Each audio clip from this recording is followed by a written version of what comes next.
రాజకీయాల్లో విమర్శలు సహజం, కానీ ఆ విమర్శలు సరిహద్దులు దాటుతున్నాయి. ప్రత్యర్థులను శారీరకంగా, మానసికంగా ఇబ్బంది పెట్టేలా మాట్లాడడం నేటి రాజకీయాలకు పట్టిన గ్రహణం. నటి త్రిషపై ఉదయనిధి స్టాలిన్ చేసిన కామెంట్స్ తమిళనాడులో ప్రకంపనలు సృష్టిస్తున్నాయి. ఉదయనిధి అరెస్టుతో తమిళ పాలిటిక్స్ మరోసారి హీట్ ఎక్కాయి. గతంలో ఏపీ రాజకీయంలోనూ ఇవే హేయమైన దృశ్యాలు చూశాం. శాసనసభ సాక్షిగా నాయకుల కుటుంబ సభ్యులను నిందించినప్పుడు, ద్రౌపది విగ్రహం సాక్షిగా నారా భువనేశ్వరి భావోద్వేగ ఆవేదనను తెలుగు రాష్ట్రాల ప్రజలు చూశారు. 3 పెళ్లిళ్లంటూ పవన్ కళ్యాణ్ వ్యక్తిగత జీవితాన్ని పదే పదే బజార్లో పెట్టారు. మైకులు ముందు చేసే దిగజారుడు వ్యాఖ్యలు కుటుంబాలకు మానసిక క్షోభను గురిచేశాయి. చట్టసభల్లో సభా మర్యాదను, ప్రజా జీవితంలో మానవత్వాన్ని చంపేసి ప్రశాంతంగా ఉండగలరా? ఈ విష సంస్కృతికి ఎండ్ కార్డు పడేదెప్పుడు?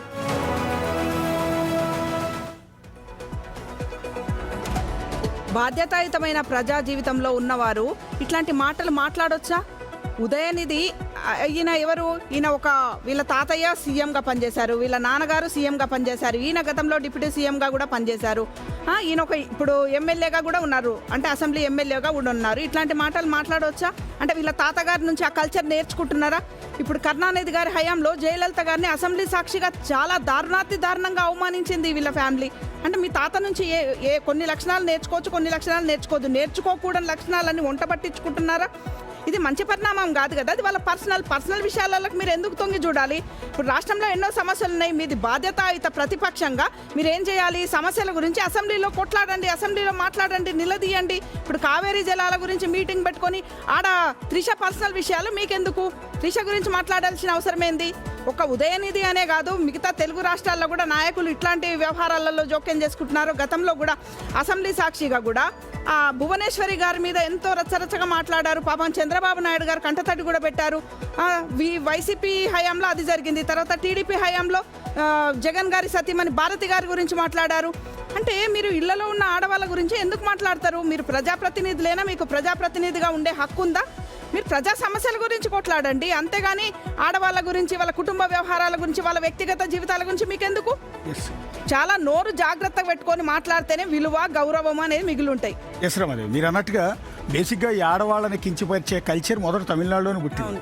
తమిళనాడు కూడా అప్పుడు ఆంధ్రప్రదేశ్ తమిళనాడులోనే కలిసి ఉంది, మద్రాసు రాజధానిగా ఉండేది. అక్కడ పుట్టింది కాస్త మళ్ళీ ఆ తర్వాత రాష్ట్ర విభజన తర్వాత మళ్ళీ తెలంగాణ ఆంధ్ర కలిసి, మళ్ళీ తెలంగాణ ఆంధ్ర విడిపోయిన తర్వాత, విజయవాడ కేంద్రంగా రాజధాని అయిన తర్వాత ఈ ఆడవాళ్ళని తిట్టే కల్చర్ మరింత డెవలప్ అయ్యి అంటే సాఫ్ట్వేర్ అప్డేట్ అయినట్టుగా దీన్ని డెవలప్ చేసి మళ్ళీ తమిళనాడుకి పంపించారు. ఎక్కడి నుంచి పుట్టిందో అక్కడ నుంచి పక్క రాష్ట్రానికి, ఈ రాష్ట్రానికి వచ్చి మళ్ళీ ఇక్కడ నుంచి అక్కడికి వెళ్ళిందనమాట. అందుకే ఇక్కడ కావేరీ జలాలకు సంబంధించిన మీటింగ్ అది. ఆ సందర్భంలో ఎవరో కొంత కుర్రాళ్ళు త్రిష అని నినాదాలు చేశారు. ఈయనకి ఎందుకు కోపం? నవ్వుతూ ఊరుకోవచ్చు కదా. ఆమెను ఉద్దేశించి డబుల్ మీనింగ్ డైలాగులు చెప్పి నేను ఆమెను అనలేదు కావేరీని అన్నాను అంటే చివరికి అరెస్ట్ అవ్వాల్సిన పరిస్థితి వచ్చింది. సరే బెయిల్ మీద బయటకు వచ్చి ఉంటాడు, అది వేరే విషయం. ఇంకోటి ఏంటంటే రమాదేవి చెప్పినట్టుగా అది వాళ్ళిద్దరు వ్యక్తిగతమైన అంశం. నీకెందుకు? సుప్రీంకోర్టే చెప్పింది వాళ్ళిద్దరికి మేజర్లకు నష్టం అయితే ఎవరితో అయినా కలిసి ఉండొచ్చు అని. మధ్యలో మనకి నొప్పి. రెండోది, అందరూ ఒకే సినిమా ఫ్యామిలీ నుంచి వచ్చిన వాళ్ళు ఇప్పుడు పొలిటికల్ ఫ్యామిలీలో ఉన్నారు. మీతో పాటు సీఎం విజయ్ మీతో పాటు కలిసి సినిమాల్లో యాక్ట్ చేశాడు. మీరు కూడా విజయ్ సినిమాలకు ప్రొడ్యూసర్గా వ్యవహరించారు. అండ్ దెన్ త్రిష సినిమాలకు కూడా మీరు ప్రొడ్యూసర్గా వ్యవహరించారు. త్రిషకి మీకు పరిచయం ఉంది. అంతా సినిమా ఫ్యామిలీ నుంచి వచ్చి ఇవాళ ఆమెను ఉద్దేశించి అంత దారుణంగా నీచంగా మీరు మాట్లాడటం ద్వారా ఏమవుతుందంటే 56 ఏళ్ల హిస్టరీ ఉన్న ద్రవిడ మున్నేట్ర కళగం డిఎంకే పార్టీ పరువు తీస్తున్నారు. సో తాతగారి అంశతో పుట్టాడు ఉదయనిధి స్టాలిన్ అంటూ ఉంటారు. సో అంటే తాతగారు కనుక ఆ రోజు జయలలిత చీరకొంగు లాగిచ్చినట్టు అసెంబ్లీలో ఇవాళ త్రిషణ అనటం ద్వారా తాతగారు వారసుని అనిపించుకుంటా అనే ఉద్దేశం ఏమైనా ఉందా? ఓల్డ్ అంత పొలిటికల్ కెరీర్ ఉంది ఉదయనిధి స్టాలిన్కి. ఇది కరెక్ట్ కాదు. ఈసారి జరిగినటువంటి తమిళనాడు ఎలక్షన్స్లో స్టాలిన్ ఓడిపోయారు. అంటే ఎంతో క్రేజ్ ఉన్నటువంటి స్టాలిన్ ఓడిపోయారు. ఉదయనిధి స్టాలిన్ గెలిచారు. అసెంబ్లీ వేదికగా ప్రమాణ స్వీకారం చేసినప్పుడు కూడా క్రౌడ్ అంతా ఆయనకి సపోర్టివ్గా మాట్లాడినటువంటి దృశ్యాలు మనం చూసాం. ఇది కావేరీ జల వివాదం. మనం గత 3 days నుంచి దీని గురించి మాట్లాడుతూ ఉన్నాం. అటుపక్క తమిళనాడుకి, ఇటుపక్క కర్ణాటకకి మధ్య జరుగుతున్నటువంటి ఇష్యూ. ఇక్కడ మన ప్రభుత్వం అంటే ఏ విధంగా ఉండేది, ఇప్పుడు ఈ ప్రభుత్వం రావడం వల్ల, విజయ్ వల్ల ఇక్కడ ఇష్యూ అంతా రేజ్ అవుతుంది అనేది ఒక సభా ప్రాంగణంలో చెప్తున్నటువంటి కామెంట్స్. దాంట్లో భాగంగానే ఇది ఇష్యూ అయితే రేజ్ అయింది. అయితే ప్రజాప్రతినిధులు మాట్లాడుతున్నప్పుడు చాలా అంటే హుందాగా మాట్లాడాలి, రాజకీయాల గురించి మాట్లాడాలి. ఒకవేళ మీరు మాట్లాడేది రాజకీయాల్లో ఉన్నటువంటి మహిళల కోసం అయితే అది వేరే విధంగా ఉంటుంది. అది కూడా చాలా జాగ్రత్తగా మాట్లాడాలి. అసలు రాజకీయాలతో సంబంధం లేని మహిళలని రాజకీయ నాయకులు, ప్రజా ప్రతినిధులు మాట్లాడుతున్నారంటే ప్రజలు చూస్తుంటారన్న విషయం గమనించాలి, గుర్తించాలి.